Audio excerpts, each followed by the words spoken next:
രോഗങ്ങളൊക്കെ മാറി ജീവിതത്തിൽ വലിയ സന്തോഷവും സമാധാനവും ഉണ്ടാവാൻ തഹജ്ജുദ് നമസ്കാരത്തിന് ശേഷം 101 തവണ, തഹജ്ജുദ് നമസ്കാരത്തിന് ശേഷം 101 പ്രാവശ്യം അള്ളാഹുവിന്റെ ഇസ്മുകളിൽ അതിപ്രധാനപ്പെട്ട ഇസ്മാകുന്ന വളർമ നൽകുന്നവനെ, മഹിമയുള്ളവനെ എന്നർത്ഥം വരുന്ന യാ മജീദു യാ അല്ലാ എന്ന ഇസ്മു 101 വട്ടം ഒരു മനുഷ്യൻ പറഞ്ഞ്, അതോടൊപ്പം തന്നെ 101 വട്ടം വിശാലമാക്കുന്നവനെ എന്നർത്ഥമുള്ള യാ ബാസിത്തു യാ അല്ലാ എന്ന ഇസ്മും, അതോടൊപ്പം തന്നെ 101 പ്രാവശ്യം കരുണയുള്ളവനെ യാ അർഹമർ റാഹിമീൻ എന്ന ഇസ്മും. അപ്പോ 3 ഇസ്മുകൾ, അള്ളാഹുവിന്റെ 3 പേരുകൾ.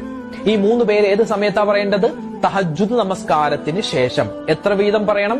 101 പ്രാവശ്യം വീതം. ഏതൊക്കെയാണ് ഇസ്മുകൾ?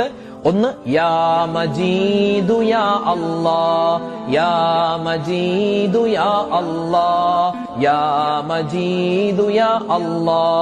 രണ്ടാമത്തെ ഇസ്മ യാ ബാസിത്തു യാ അല്ലാ, യാ ബാസിത്തു യാ അല്ലാ, യാ ബാസിത്തു യാ അല്ലാ.